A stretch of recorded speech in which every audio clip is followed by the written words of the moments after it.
He thought she was just a slow old woman who didn't know how to get out of a car fast enough.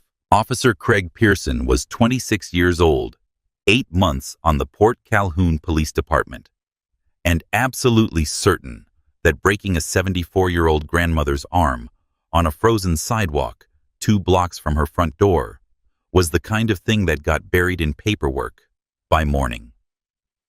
He had done it before. Not this. Not exactly this, but the general shape of it. The escalation, the fall. The report written backward from the outcome. He knew how it worked. His training officer had taught him, and his training officer had learned from someone else, and the machine had been running that way for longer than Craig Pearson had been alive.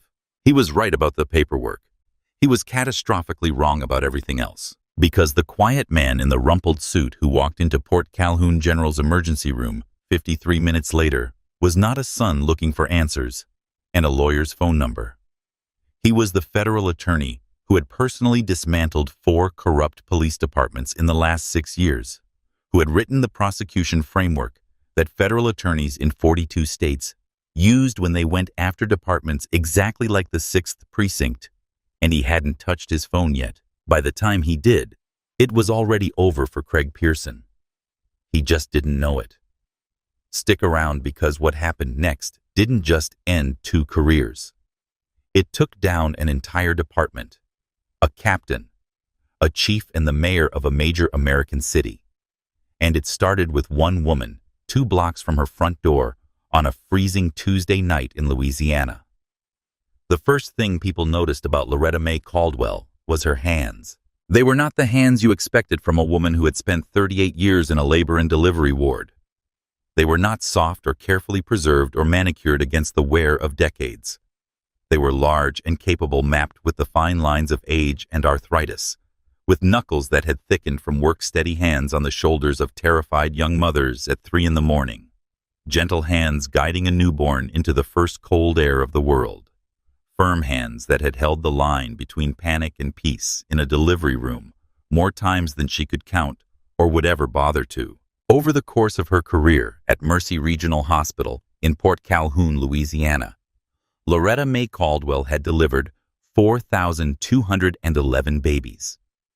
She knew this because on the day she retired, the nursing staff had presented her with a hand-stitched quilt bearing that exact number embroidered in gold thread, and she had wept so completely that she'd had to excuse herself to the hallway and stand there for a full 5 minutes, getting herself back together.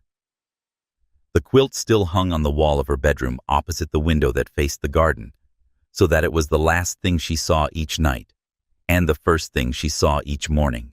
She was 74 years old, and she had never been in trouble with the law in her life.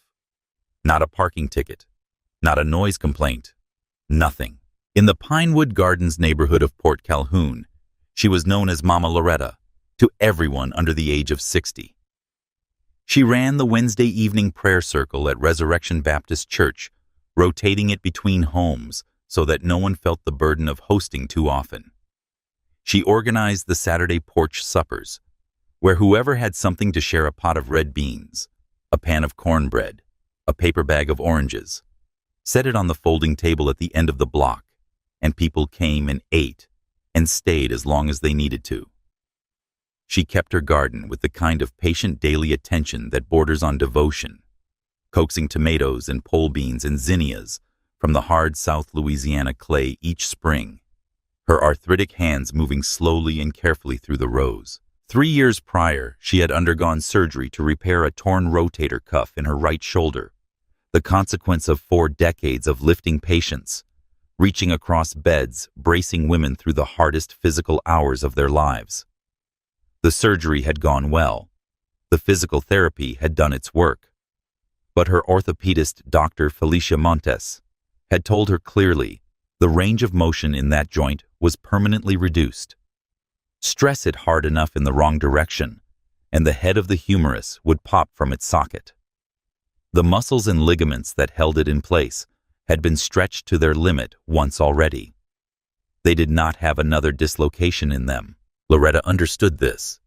She moved with the deliberate dignity of a woman who has learned to treat her own body with the same attentive care she once gave her patients. On the Tuesday night in question, it was 29 degrees and sleeting in Port Calhoun. A thin glaze of ice was forming on every horizontal surface: the sidewalks, the hoods of parked cars, the church steps she had walked down 45 minutes earlier after choir rehearsal. They were preparing for the Christmas cantata still 6 weeks out, and Brother Theodore liked 3 weeks of buffer for any piece that required real soprano harmony. And Loretta's soprano was the section's anchor. She had said her goodbyes in the church parking lot, watched Sister Alma's taillights disappear down the slicked street, and climbed carefully into her 2009 Buick LeSabre. The heater was taking longer than usual to warm up. She pulled her wool coat collar up around her ears and drove with both hands on the wheel, going exactly 25 miles per hour.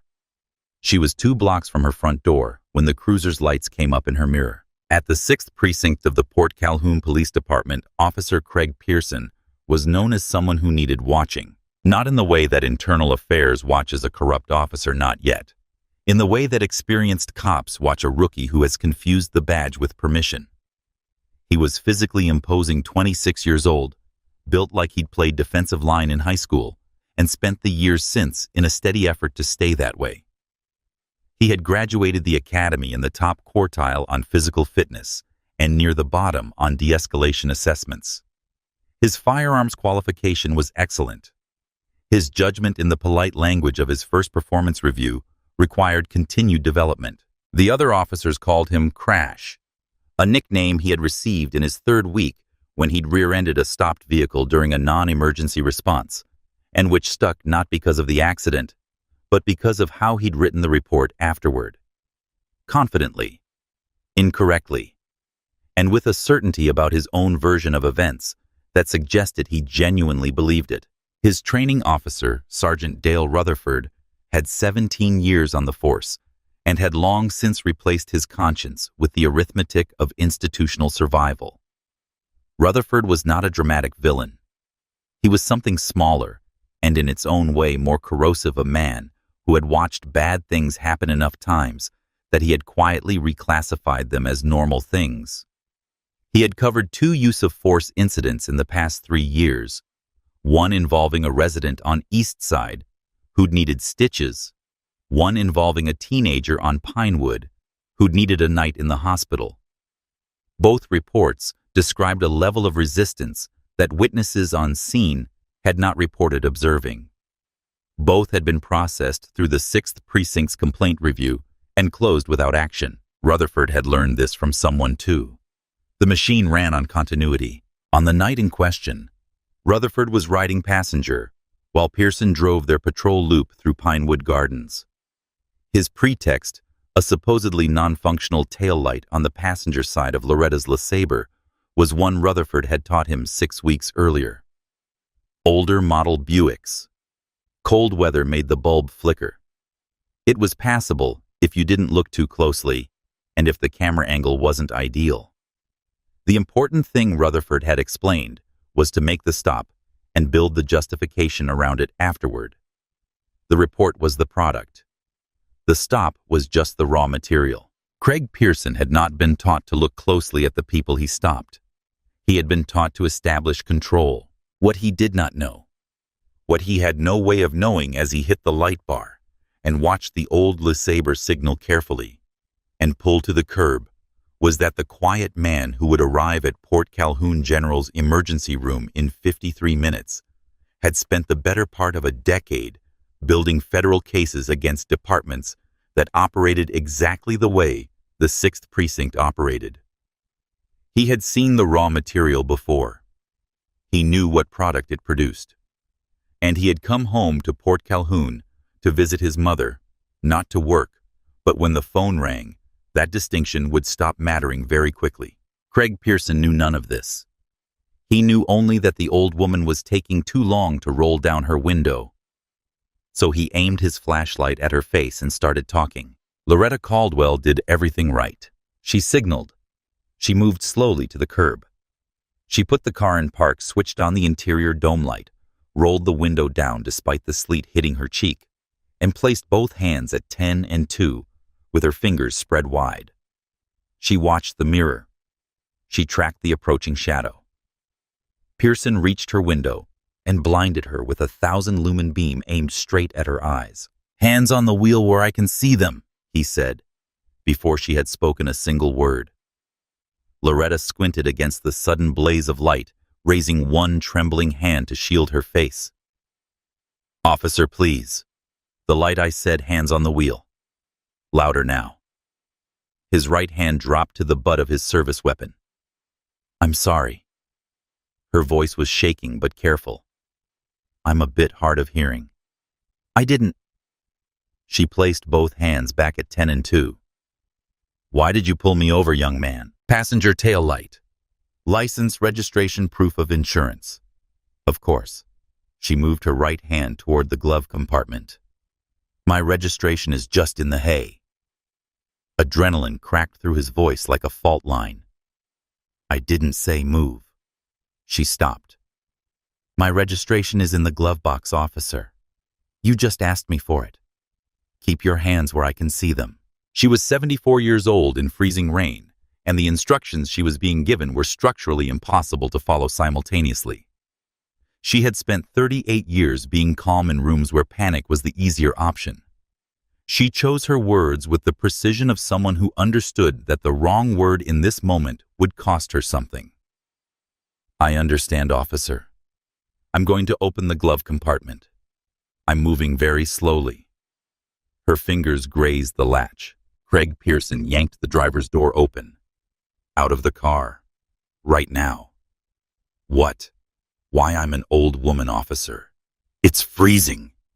He grabbed her left wrist and the collar of her wool coat and pulled. What happened next took 11 seconds. Pearson did not guide Loretta out of the vehicle. He hauled her the full, thoughtless physics of a 230-pound man in his physical prime against a 74-year-old woman with arthritis and a surgically repaired shoulder and orthopedic shoes that found no purchase on ice-glazed asphalt. The force lifted her partially off the seat. Her feet hit the ground, and her knees buckled instantly because there was nothing solid beneath them, and the only thing keeping her upright was his grip on her wrist and her coat collar, which was not designed to keep anyone upright, and did not. "Stop resisting," Pearson shouted. "I am not resisting," Loretta cried. "You're hurting me. Please, you're hurting me." "Dale." Rutherford had pushed off the cruiser hood and ambled over by this point. He looked at the scene. The elderly woman struggling to find footing, Pearson's grip on her arm, clearly causing her pain, the sleet coming down harder now, and he made the calculation he always made. The calculation took approximately 2 seconds. "Just cuff her," Craig Rutherford said. "Stop playing around." Pearson wrenched Loretta's left arm behind her back. Even that shoulder, the repaired one not yet on the table, screamed under the angle. She gasped involuntarily and tried to shift her posture, a 74-year-old woman's instinctive attempt to relieve agonizing pressure. And Craig Pearson, 8 months on the force, perceived the movement as defiance. He shoved her forward against the side of the Buick, then swept her legs out from under her. Loretta went down hard on the wet asphalt, her left hip and her right side hitting simultaneously, Pearson dropping his full knee weight onto her upper back, the cold of the pavement pressing against her cheek. She could feel the sleet on the back of her neck. She could feel his hand grabbing her right arm, the repaired one, the vulnerable one, the one Dr. Montes had told her to protect, and wrenching it backward and upward to meet her left wrist for the cuffs. 3 years of surgical recovery. 3 years of careful, deliberate protection of a joint that had already given everything it had. The sound was wet and dense and deeply wrong. It traveled down the quiet street and off the parked cars and into the windows of houses where lights were still on. And it was not a sound that belonged in a neighborhood where people borrowed each other's lawnmowers and set food out on folding tables on Saturday afternoons. Loretta Mae Caldwell's scream followed it. Not fear, not anger. The sound a human body makes when it experiences a category of pain for which there is no preparation, the pure, involuntary signal of a nervous system that has been overwhelmed. The head of her humerus had been torn from its socket. The rotator cuff muscles and the ligaments around the joint had been ripped from their attachments. The repaired shoulder, the carefully rehabilitated joint, the thing Dr. Montes had warned her about, it was destroyed, locked into the position of its destruction by the steel cuffs clicking shut around her wrists. Porch lights came on down the block. Curtains moved. A neighbor's dog started barking and didn't stop. "Quit faking," Lady Pearson said. He was breathing hard. He was standing over her. He was smiling, not the broad, visible smile of someone who knows they're being watched, but the small, private smile of someone who has done what they wanted to do and feels the clean satisfaction of it. Save the drama. Rutherford walked over slowly. He shone his flashlight on Loretta's face, took in the gray of her skin, the tears cutting through road grit on her cheek, the hyperventilating breaths that any EMT would recognize as the early stages of shock. And he recognized her. He had driven this street enough times. Everyone in Pinewood Gardens knew Mama Loretta. He looked at her for a moment. Then he pulled out his radio. "Dispatch, we need a bus at our location. Suspect took a fall during apprehension, complaining of shoulder pain." He did not uncuff her. He did not help her up. He walked back to the cruiser to stay out of the sleet, and he left Loretta May Caldwell face down on wet asphalt with a destroyed shoulder locked behind her back, 2 blocks from her front door, weeping in the freezing dark. Port Calhoun. General Emergency was loud and harshly lit and smelled of industrial bleach and the particular stale despair of a facility that had been underfunded for most of its operating life. Trauma Bay 4 was no different from the rest of it, except that tonight it contained something that turned the stomach of every medical professional who walked through the curtain. Loretta lay on the gurney. Her wool coat had been cut away. A hospital gown had been draped across her.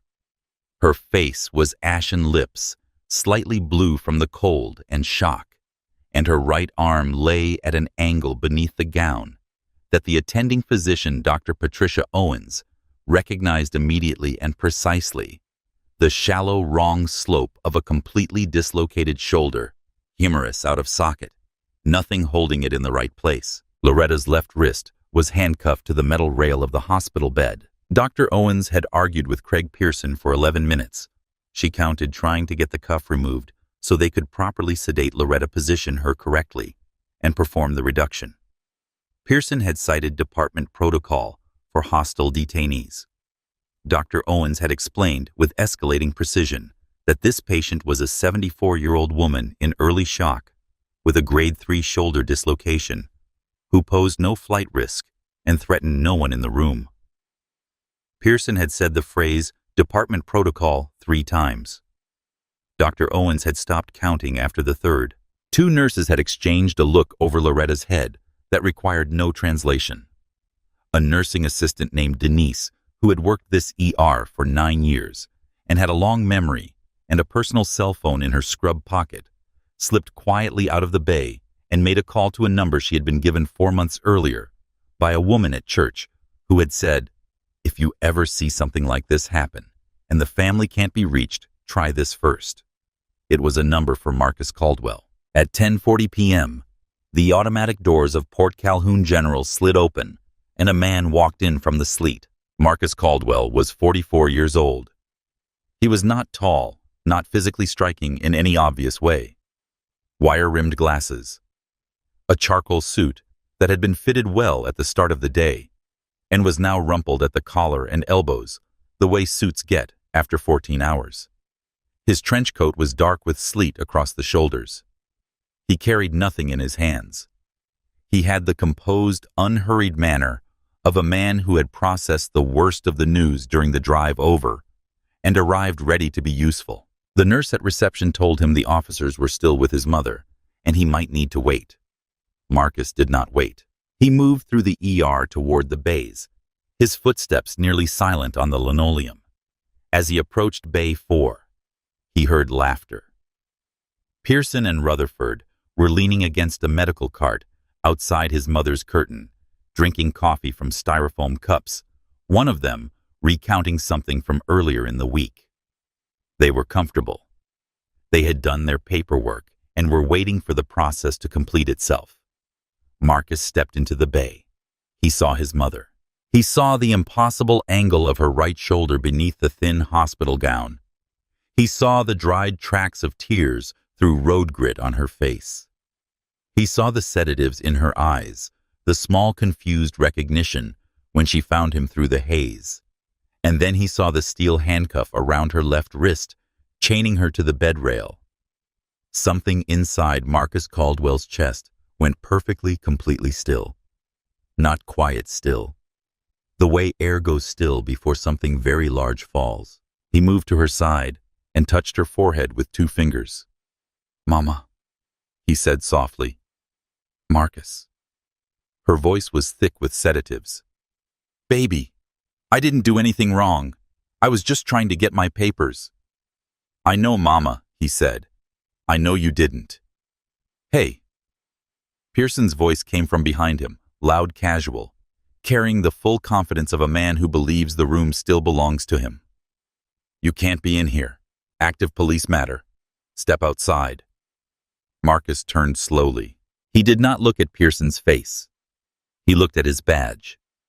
He read the number badge, 4471. He looked at Rutherford's badge. Read that one too, badge 2198. Filed both in the part of his mind that did not lose things. Then he looked at Pearson's face.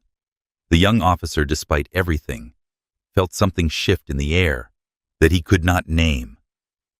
An investigation into what exactly, Marcus asked. His voice was conversational, genuinely curious, resisting arrest, failure to comply, assaulting a police officer. Marcus looked at the handcuff on the bed rail, then at his mother, then at Pearson. "Remove that cuff." Pearson scoffed. "Not happening. She's a flight risk." Marcus looked at the 26-year-old cop, then at his 74-year-old mother, heavily sedated, shoulder destroyed, chained to a hospital bed. He let the silence do the work for a moment before he spoke. "You are claiming that an elderly woman currently under medical sedation with a grade 3 shoulder dislocation is a flight risk." "Protocol is protocol," Rutherford said from the doorway, crossing his arms. "Look, friend, she should have complied. Now step outside before we arrest you for interfering." Marcus didn't argue. He reached into his trench coat, removed his phone, and took 3 photographs. His mother's face, her shoulder's deformity visible through the gown and the handcuff on the bed rail, with both officers clearly in frame. "Put the phone away." Pearson stepped forward. Marcus stepped back with precise, unhurried smoothness and slipped the phone into his breast pocket. Then he looked at Rutherford, held the older cop's eyes for 3 full seconds, and Rutherford, 17 years on the force, felt the cold prickle on the back of his neck that he hadn't felt since the first time he'd done something he knew was wrong. "Sergeant," Marcus said quietly, not loudly, quietly, "by the time I walk back through that door, that handcuff will be off her wrist." He paused. "Let it settle. If it isn't, I promise you both of your careers end tonight." Pearson laughed. It was a loud, full, completely certain laugh, the laugh of someone who cannot imagine the premise being real. Rutherford did not laugh. Marcus turned and walked out through the double doors into the ambulance bay and the freezing sleet. The ambulance bay of Port Calhoun General was a wide concrete apron under a corrugated metal overhang, lit by 2 buzzing fluorescents and smelling of diesel and cold air. Loretta's rig had already backed out. The bay was empty except for Marcus Caldwell, standing with his hands in his trench coat pockets, looking out at the sleeting street. He stood very still.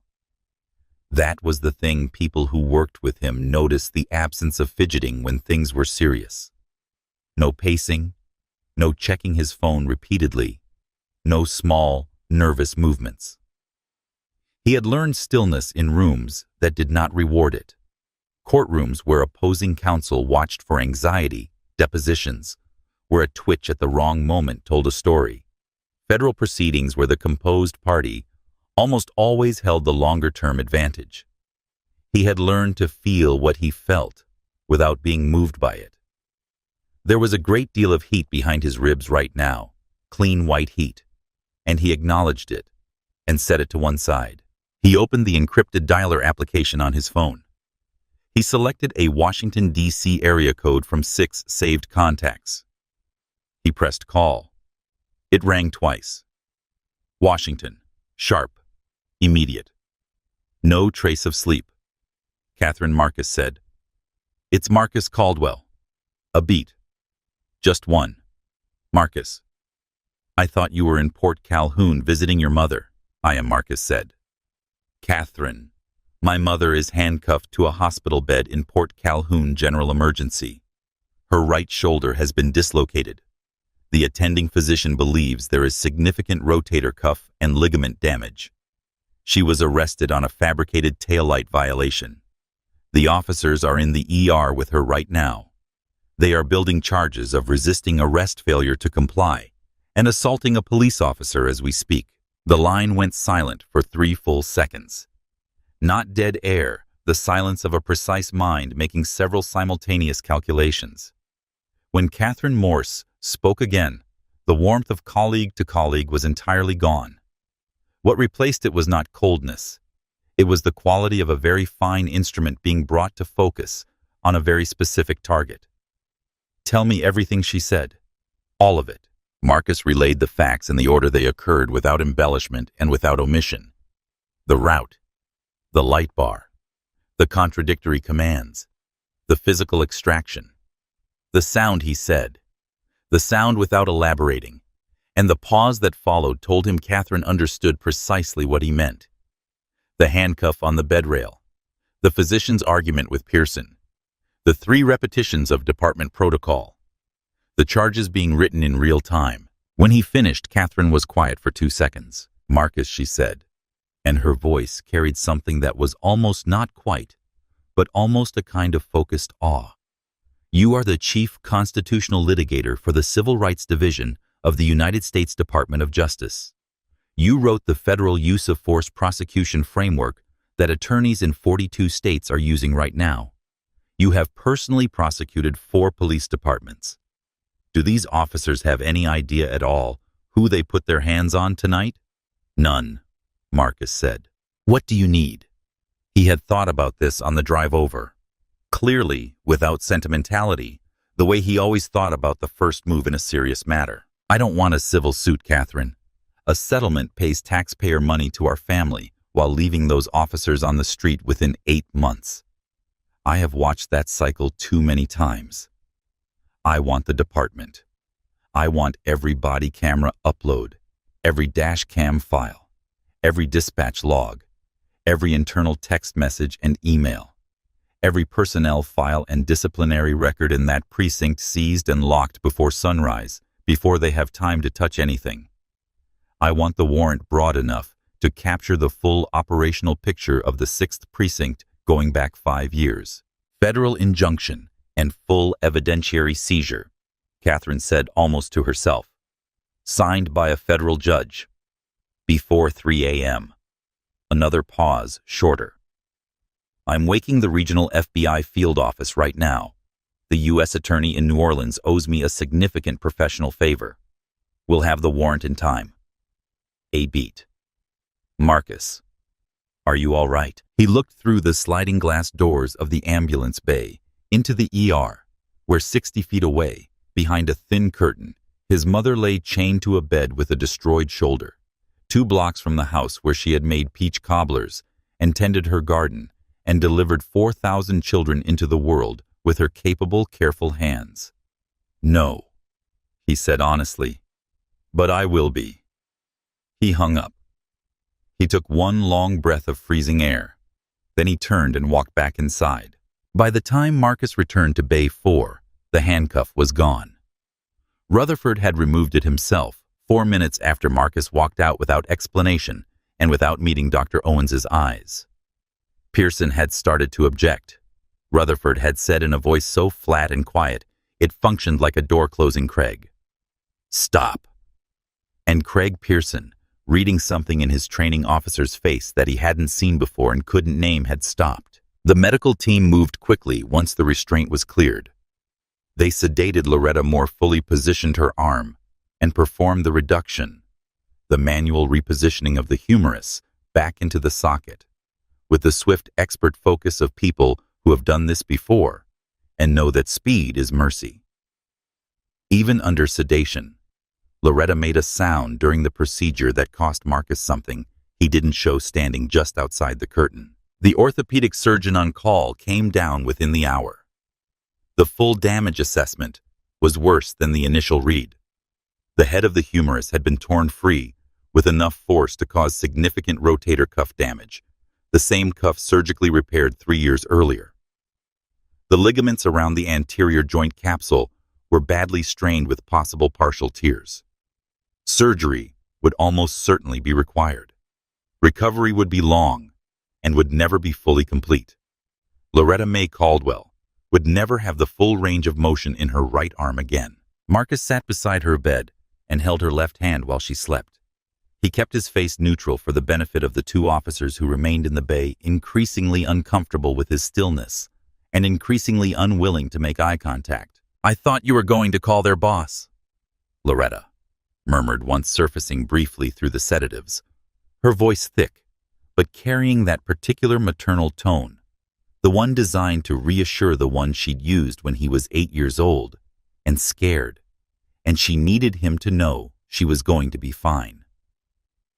"I did," Marcus said softly. "It's being handled, Mama." "Did you call their captain something like that?"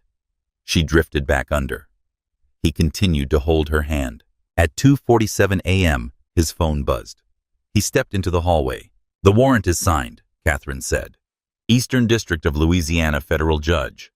The FBI field office is staging right now.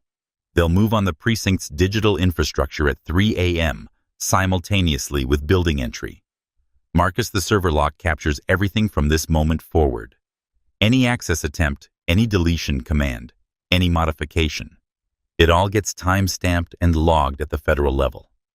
If they try to touch anything, the log itself becomes the evidence."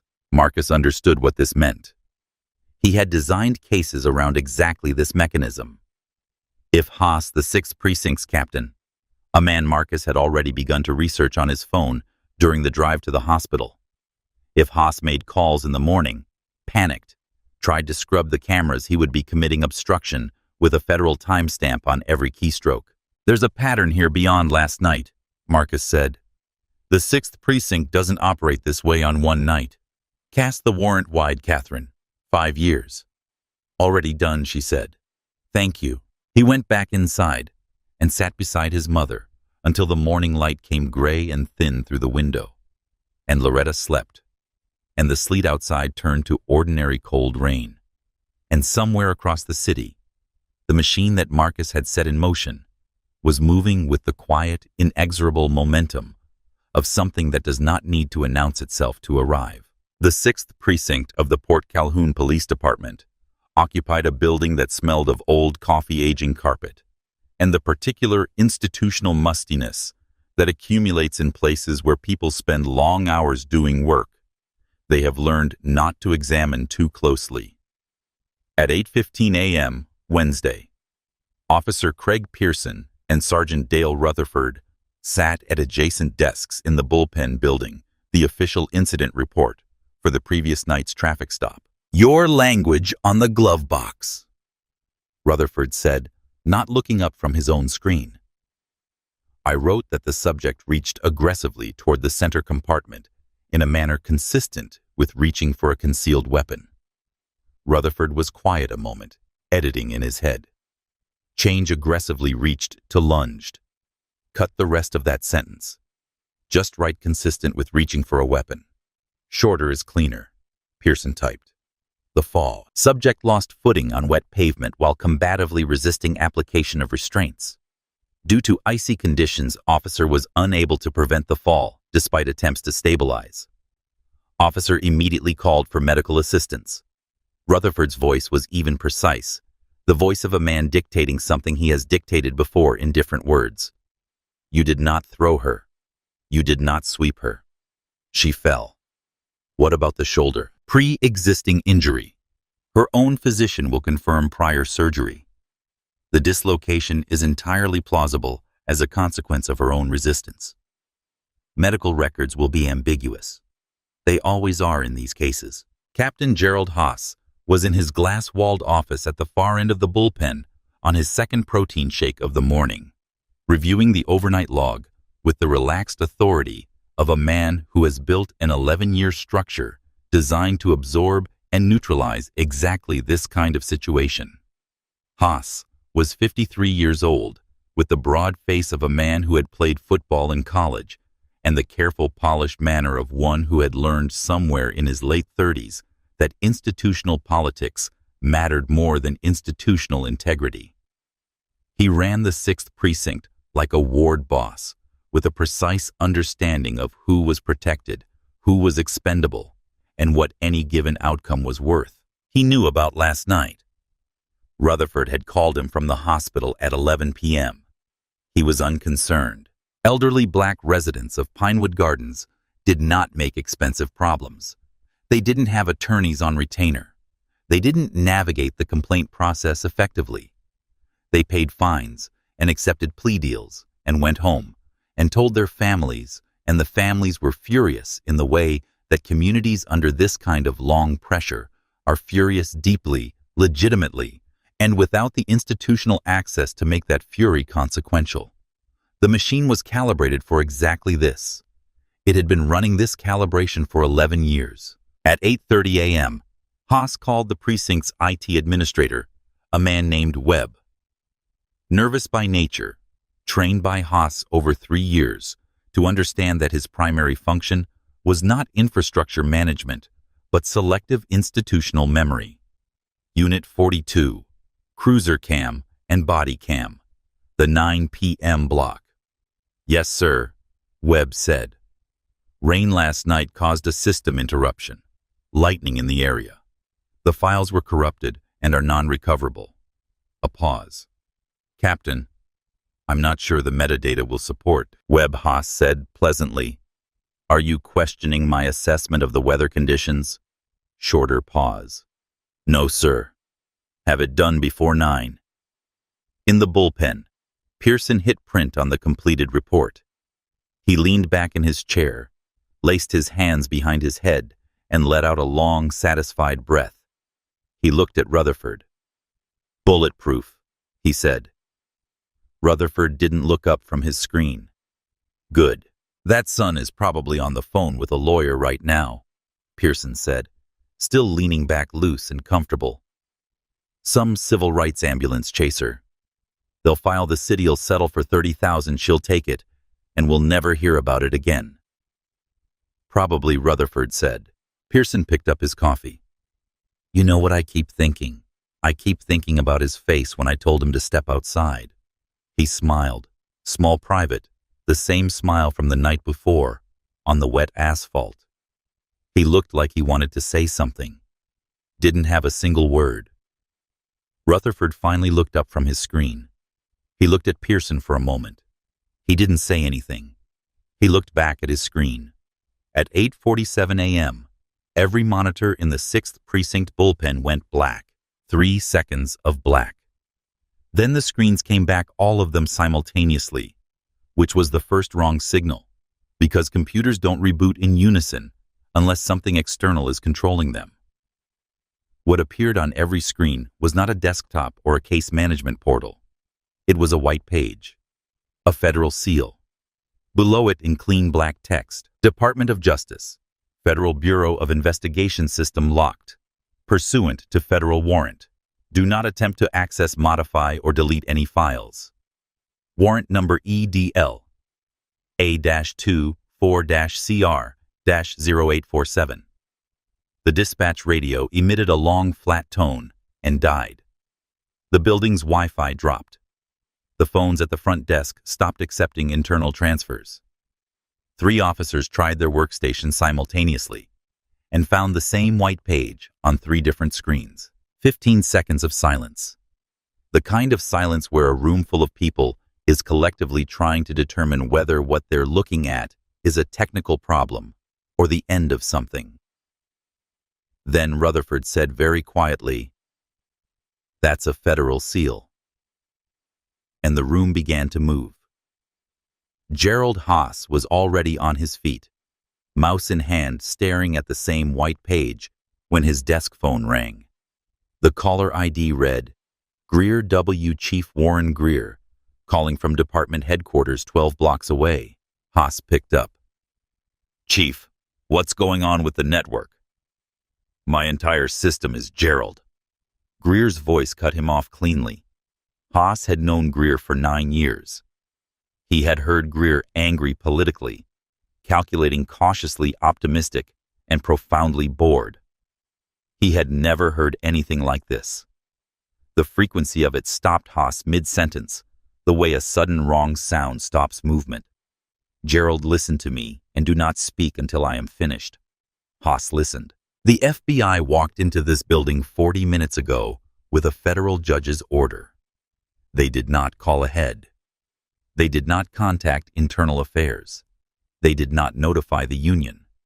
They walked in with U.S. Marshals and served a warrant covering this entire city's law enforcement database, every precinct, every file, every camera upload, every communication going back 5 years.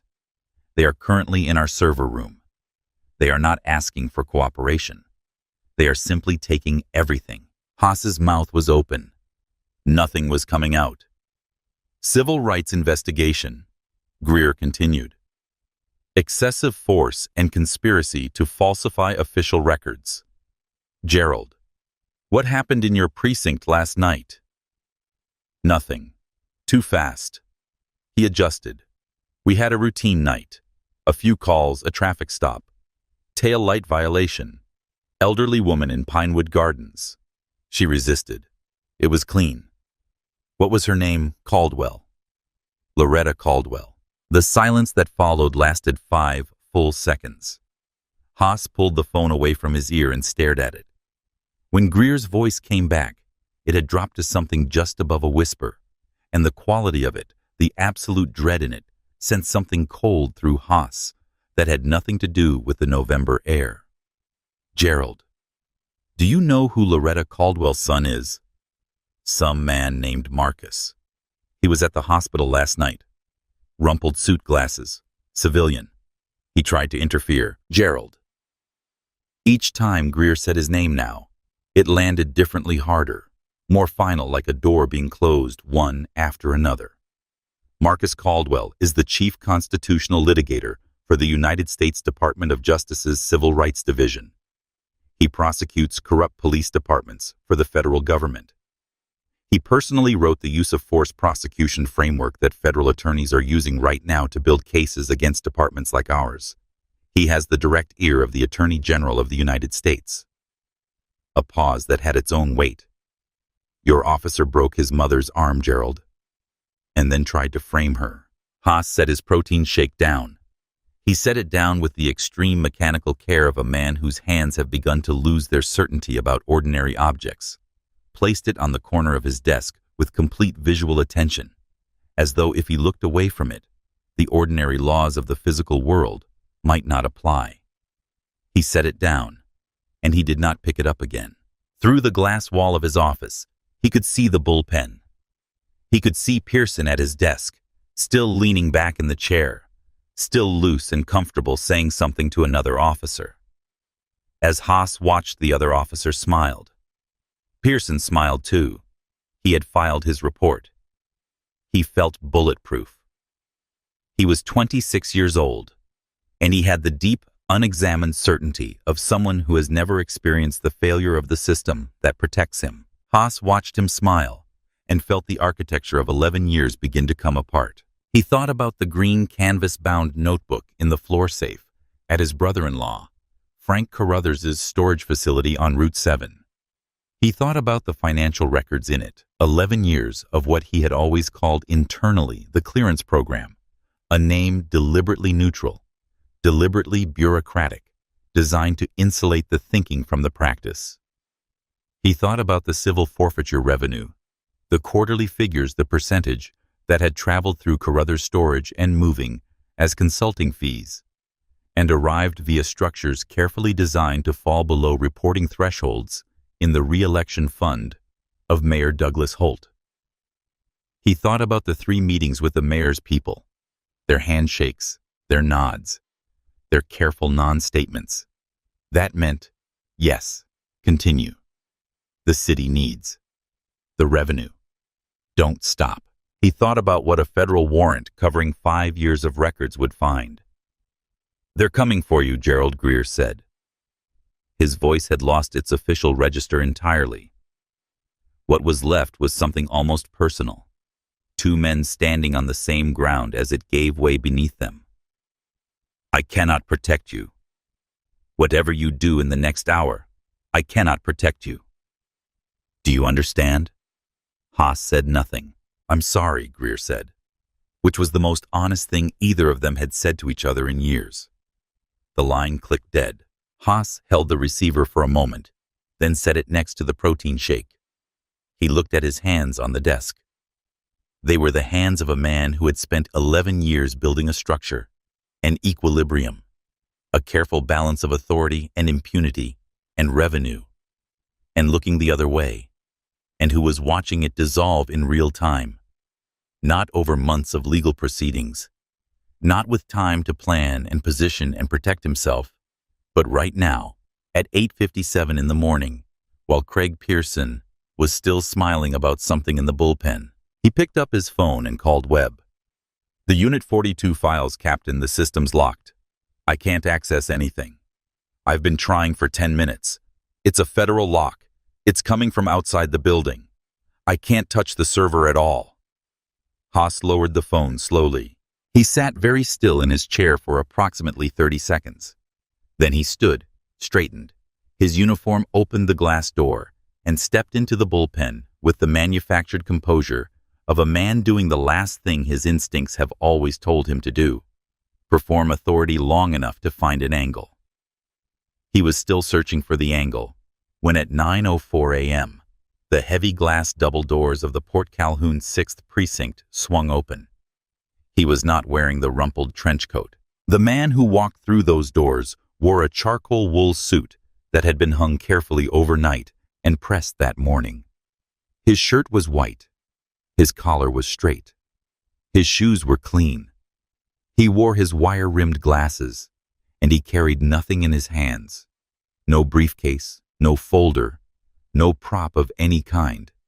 And the absence of those things was somehow more authoritative than any of them would have been. He needed no symbol.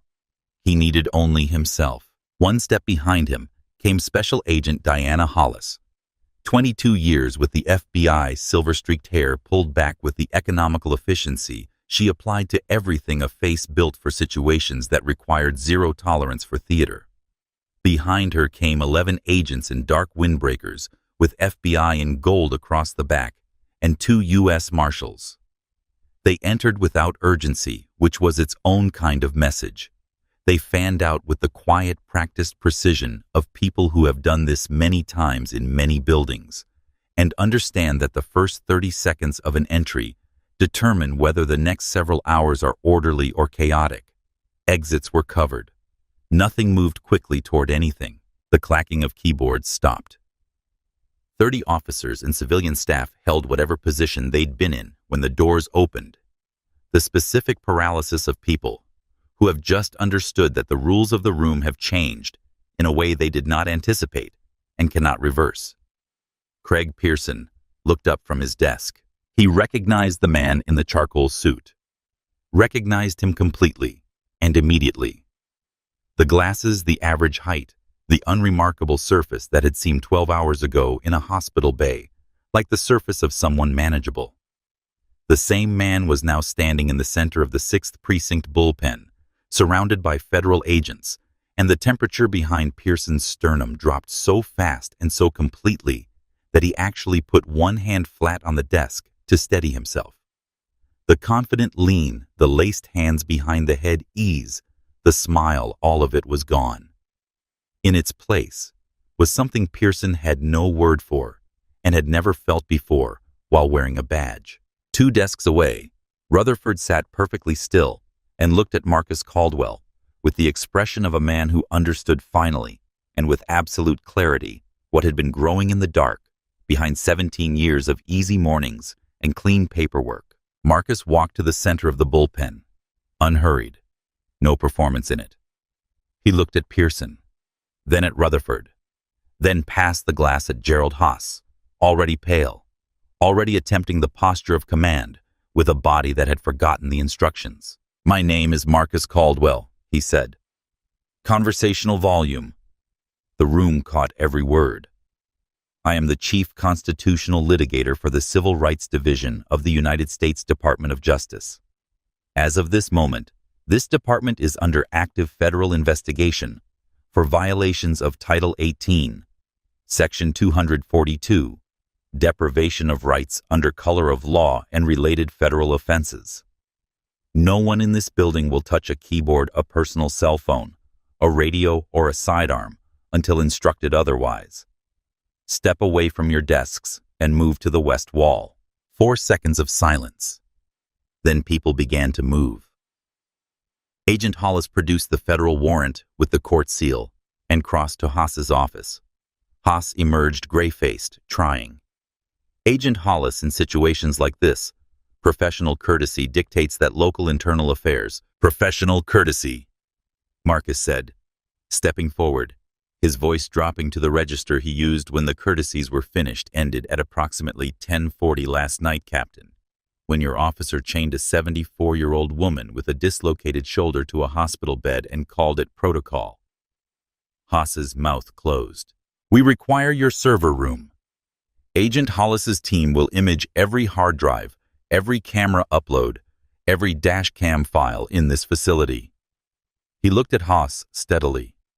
"I should also tell you that the federal lock on your system was initiated at 3:02 a.m. this morning. Your IT administrator attempted to access and delete files from Unit 42 at 8:49 a.m. The lock captured that access attempt, the deletion command, and the administrator's credentials. You ordered the destruction of evidence 47 minutes after a federal evidentiary warrant was already in place. That is obstruction of justice, Captain. That charge carries its own sentencing guidelines." The sound that moved through the bullpen was quieter than a gasp. It was the collective breath of 30 people understanding that the situation is worse than they thought. In the bullpen, Craig Pearson put both hands flat on his desk. He looked at them. He looked at the badge on his chest. He looked at the man in the charcoal suit, who was not it, turned out a son looking for answers. He had thought Marcus Caldwell was prey. He understood now, with the sick, lurching clarity of a man who has just discovered the depth of what he stepped into, that he had never been anything close to the predator in this room. The federal holding facility in downtown Port Calhoun made no concessions to comfort, which was intentional. Interrogation room. A was 8 by 10 gray-walled fluorescent lit, at a frequency designed to make sustained cheerfulness impossible. The chair was hard. The table was steel. The air smelled of floor cleaner and the specific anxiety of people waiting to find out how bad something is. Craig Pearson had been sitting there for 6 hours, badge gone, belt gone, weapon in an evidence bag. He wore his uniform trousers and the undershirt he'd had on beneath his shirt, and stripped of the brass and the belt and the gun.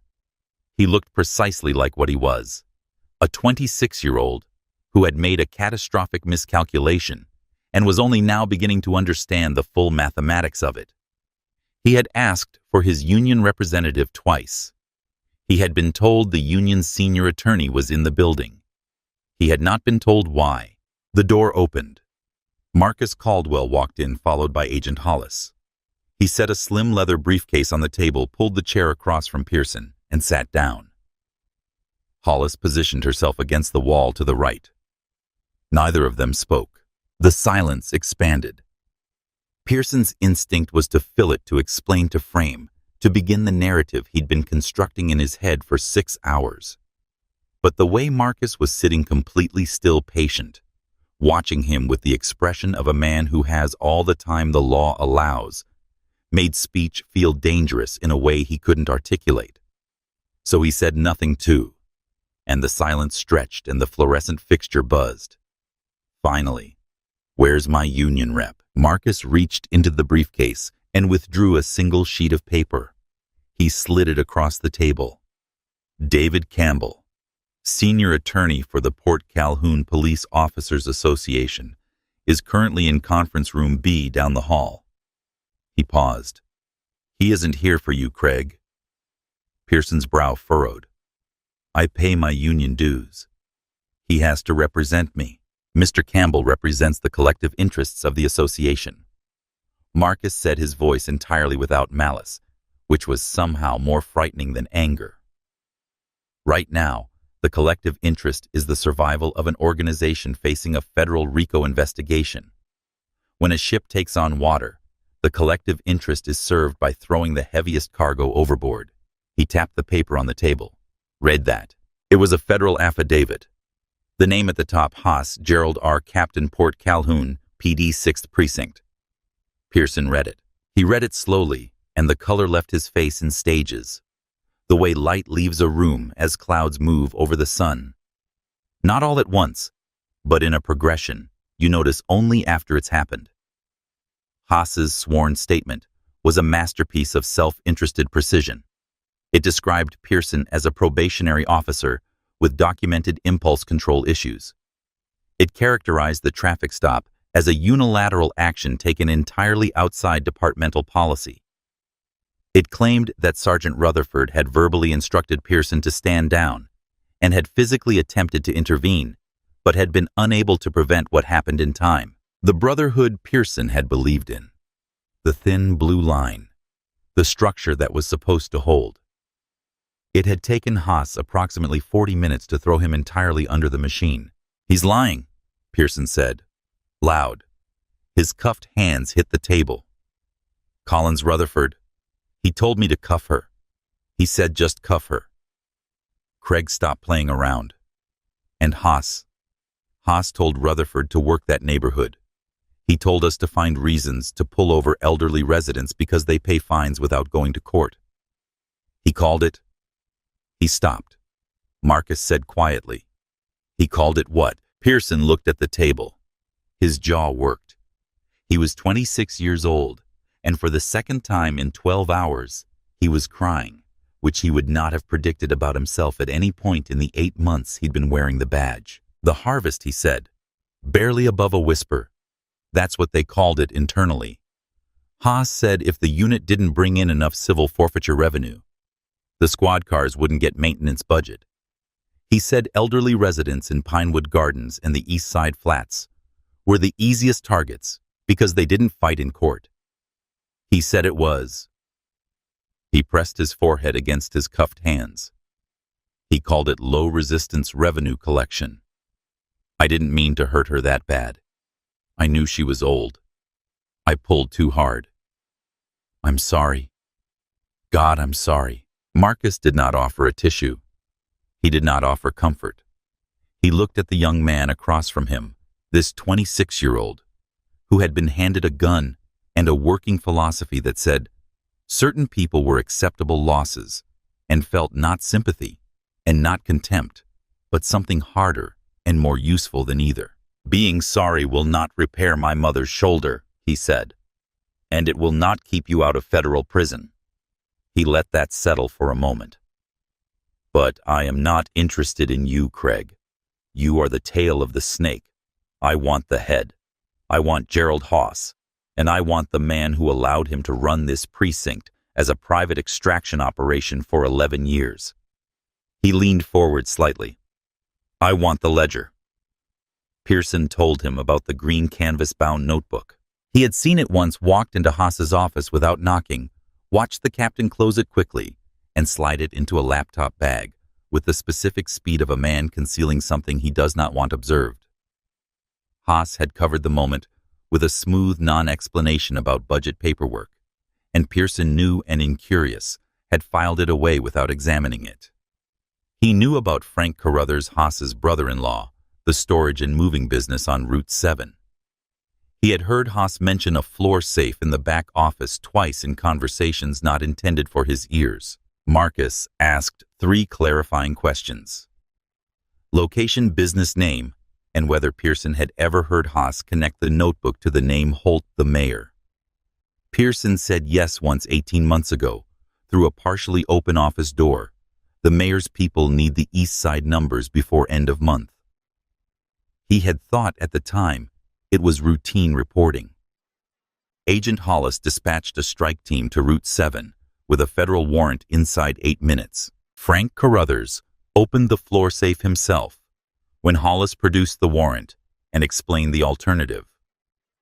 He had no criminal record, a family, a functioning business, and no desire to share in consequences he had helped create only by proximity. The green canvas notebook was exactly where Pearson said it would be. It was 180 pages, written in Gerald Haas's small, precise hand, organized with the meticulous care of a man who trusted no system but his own. 11 years of the clearance program. Civil forfeiture revenue by fiscal quarter. Neighborhood by neighborhood with the Pinewood Gardens and East Side Flats, figures running highest. Total across the period, $2.4 million.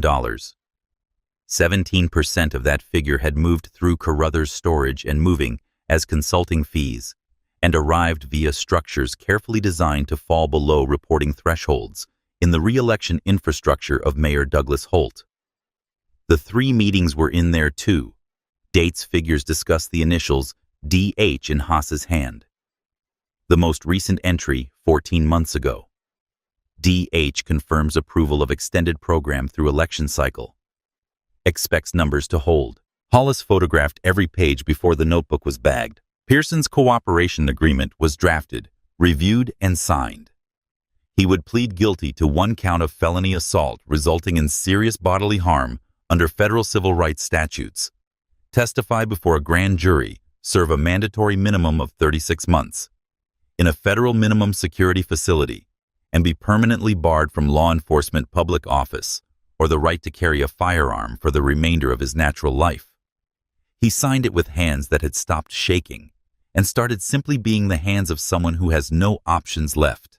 Marcus paused at the door on his way out and looked back at Pearson one last time. The residents Captain Haas called low resistance were not low resistance because they were weak, he said.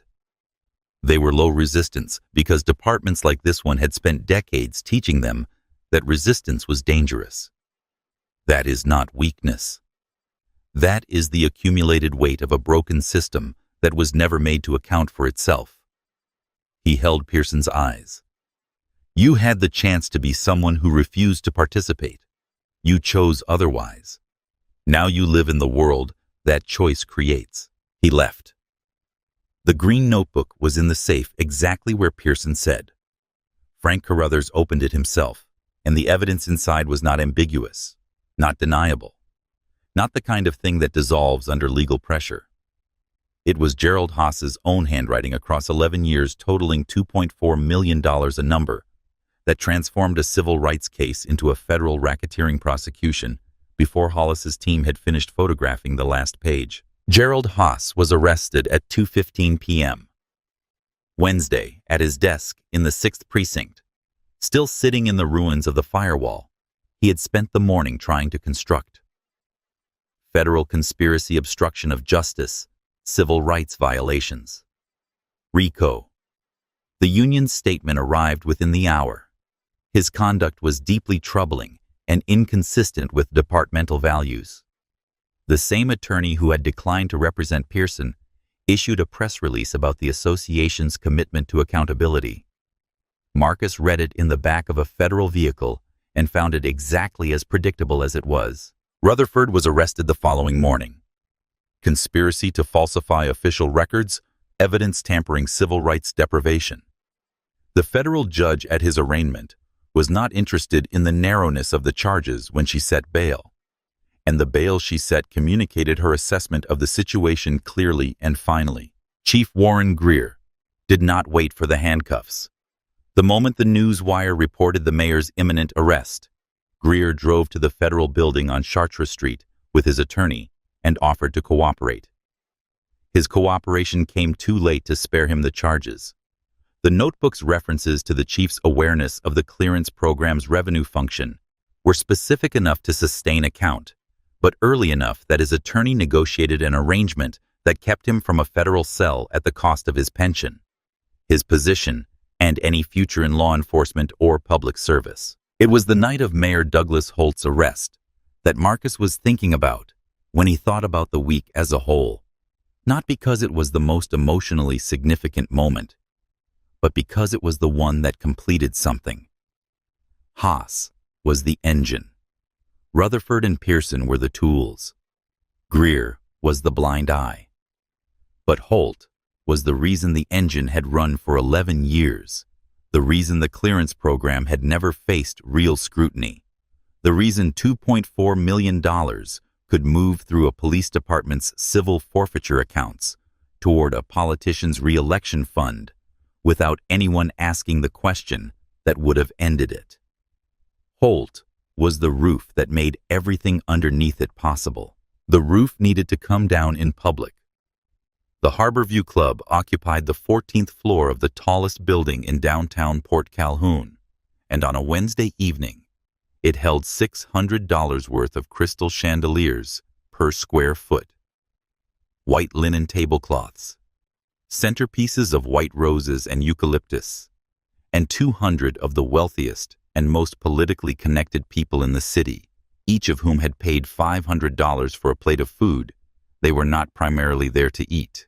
This was Mayor Douglas Holt's re-election fundraiser, the capstone event of a campaign season that had until 36 hours ago been tracking smoothly toward a third term for a silver-haired politician with a practiced smile and a 22-year record of knowing where the bodies were buried.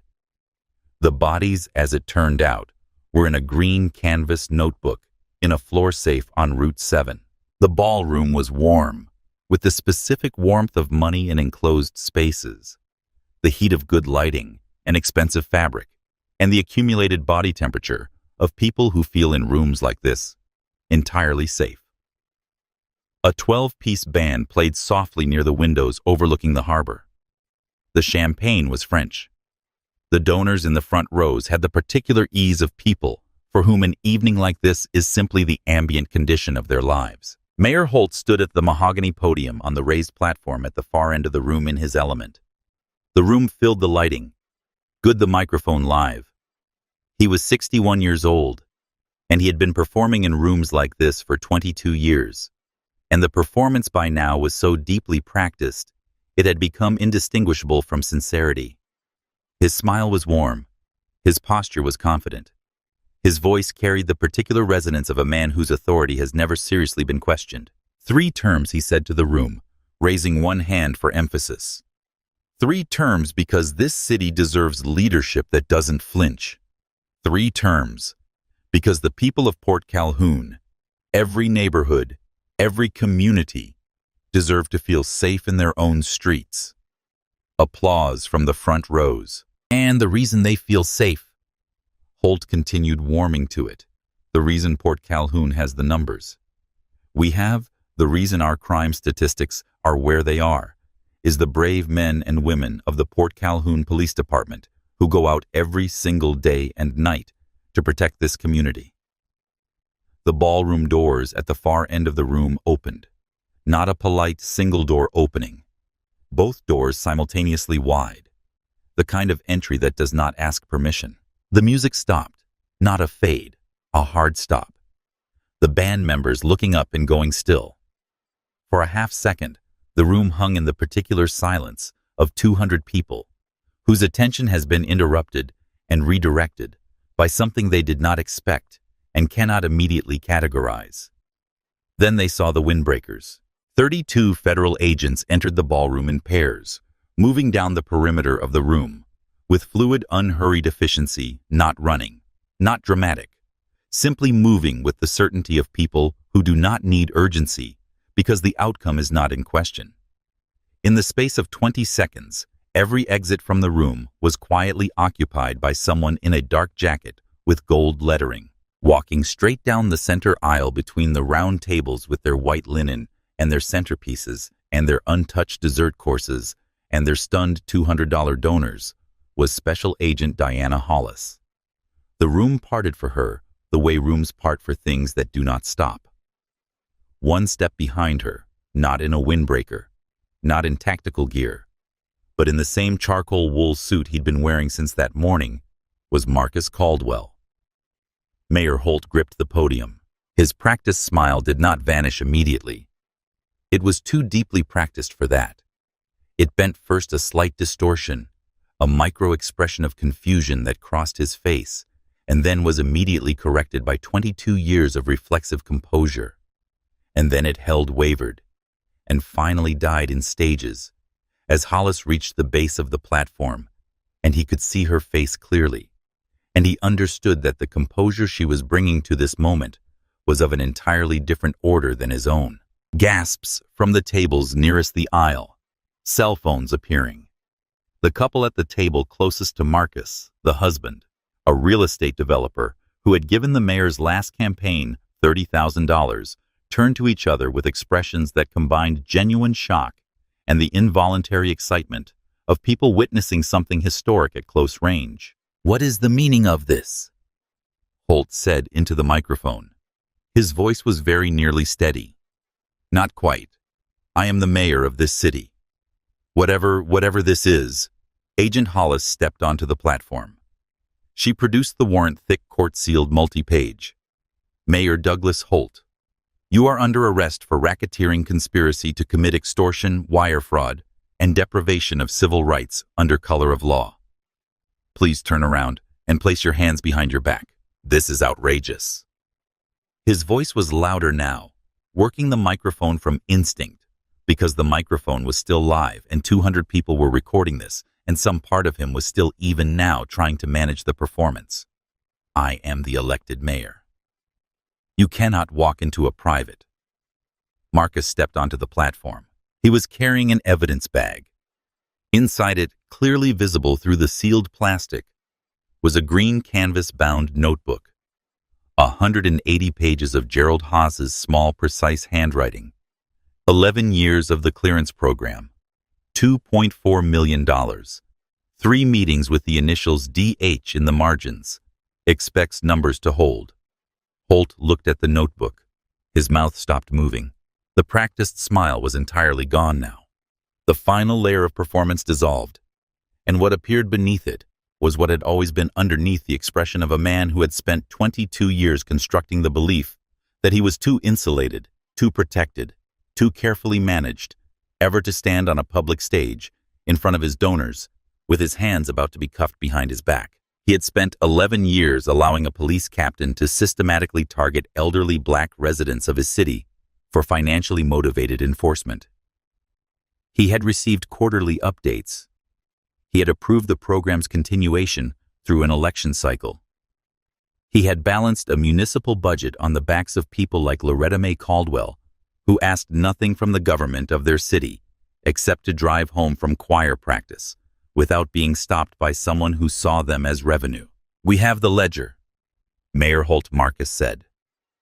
The microphone was still live. Every word carried to the back of the room. His voice was even measured entirely without performance, just the clean delivery of facts to a room that needed to hear them. "We know about the Meridian Civic Partners arrangement. We know about the quarterly transfers structured to avoid reporting thresholds. We know about the 3 meetings where you personally authorized the continuation of a program that targeted elderly minority residents in this city for financially motivated enforcement. We have your initials in Captain Haas's handwriting, with a note that you expected the numbers to hold through the election cycle." He paused. "Turn around, please." Holt turned around. He placed his hands behind his back.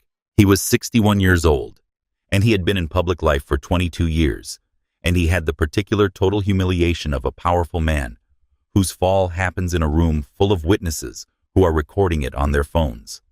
The chandeliers still lit the white roses, still centered on the tables.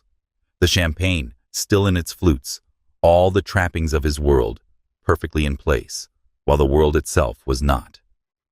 The sound of the handcuffs was in the silence of the ballroom, very clear.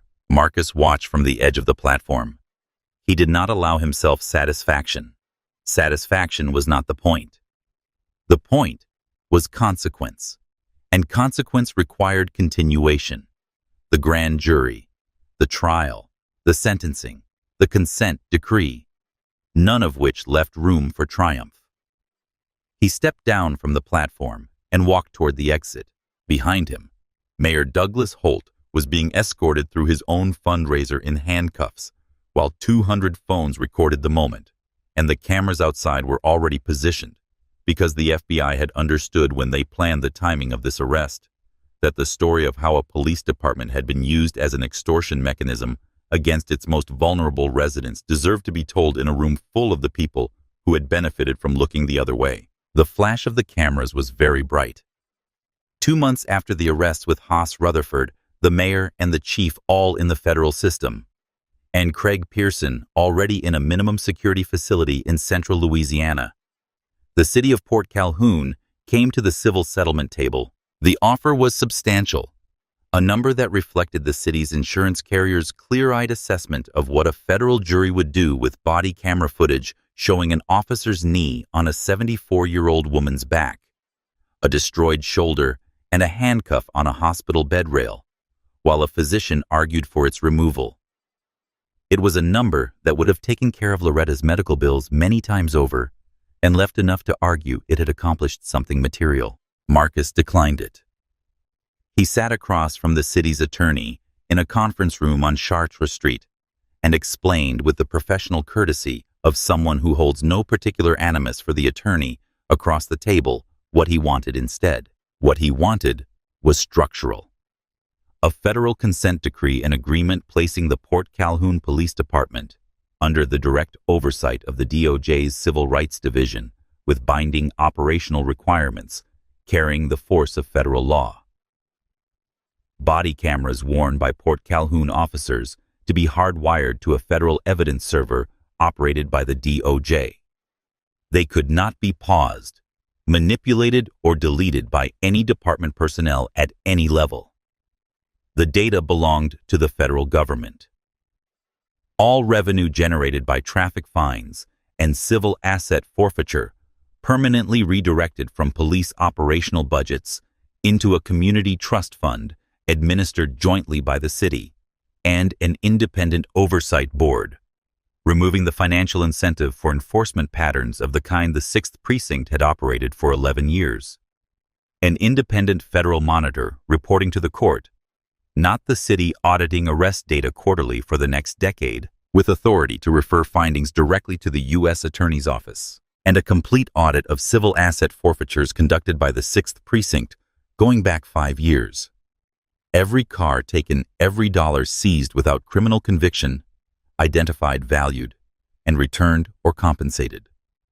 The preliminary audit identified 23 additional victims of the Harvest Program, 23 families in Pinewood Gardens and the East Side Flats who had lost something to a program that had run for 11 years without accountability. Each received the city's apology in writing, and whatever restitution was quantifiable. Loretta's medical bills were paid in full by the city of Port Calhoun. The department issued her a formal written apology, the first in its 60-year history. Marcus had it framed. He hung it in his Washington office beside his DOJ credentials and his bar certificate in a spot visible when he looked up from his desk. Not as a trophy, as a reminder of what the work was for. 4 months after the arrests on a Saturday morning in late April, when the air in Port Calhoun was warm and unhurried and carried the scent of cut grass and the Gulf-born rain still an hour away, Loretta May Caldwell was on her knees in the backyard garden. She wore her wide-brimmed straw hat and her oldest gardening pants, the ones with the knee patches she had sewn on herself with the careful, utilitarian stitching of someone who did not believe in discarding things that still had function. Her right arm moved with the deliberate care of an arm that had been rebuilt. Not fully restored, that was not possible, and Dr. Montes had been honest about it from the beginning, and Loretta had accepted the honesty with the same practical grace she brought to everything but rebuilt to something functional and her own. The lightweight trowel her physical therapist had recommended turned in her grip at the angle that caused the least strain, and she worked the soil along the back fence row with the patience of someone who has learned across 7 decades that things grow in their own time. She was planting pole beans. The Louisiana heirloom variety, she always chose the one that climbed high and produced late into autumn if you tended it. She set them in rows along the fence, with spacing measured by feel, the way her own mother had taught her. Marcus sat on the back porch steps with a glass of sweet tea and an open file on his lap. He was always working. It was the condition of his life, and one he had made a kind of peace with long ago. But this morning, he was working slowly, reading the same paragraph several times, his attention drifting from the page to the figure in the garden, his mother's straw hat moving along the fence row, her hands in the dark soil unhurried. The particular quality of her presence in her own backyard on a spring morning, which was the presence of a woman who has decided deliberately with full awareness of everything that decision costs not to be defined by what was done to her. He thought about the hospital room, the handcuff on the bed rail, the sound he had heard through the curtain during the reduction procedure. He thought about the green notebook in the evidence bag and the mayor's face when he saw it. He thought about 23 families in these 2 neighborhoods who had gotten letters 3 weeks ago with the city's seal and formal apologies, and the written acknowledgement that what had been done to them was wrong. A Port Calhoun Police Department cruiser rolled slowly past the back alley fence. One of the transfers, a 12-year veteran from Baton Rouge, brought in during the department's mandatory restructuring a man who had a reputation in his previous district for actual community work, which was why the Federal Monitor had approved his placement here. He moved at the pace of the new consent decree patrols, slower and more present than the old enforcement-oriented sweeps. He had been recognized in Pinewood Gardens over the past 2 months, in the way officers used to be recognized in neighborhoods like this, before the relationship between badge and community had been corroded past a certain point. He slowed when he saw Loretta in the garden. He rolled his window down.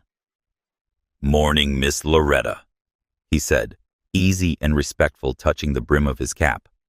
"Garden's coming in beautiful." Loretta stood up from her knees slowly, using her left hand on the fence post for leverage, the way she always rose now, and pushed her hat back to look at him.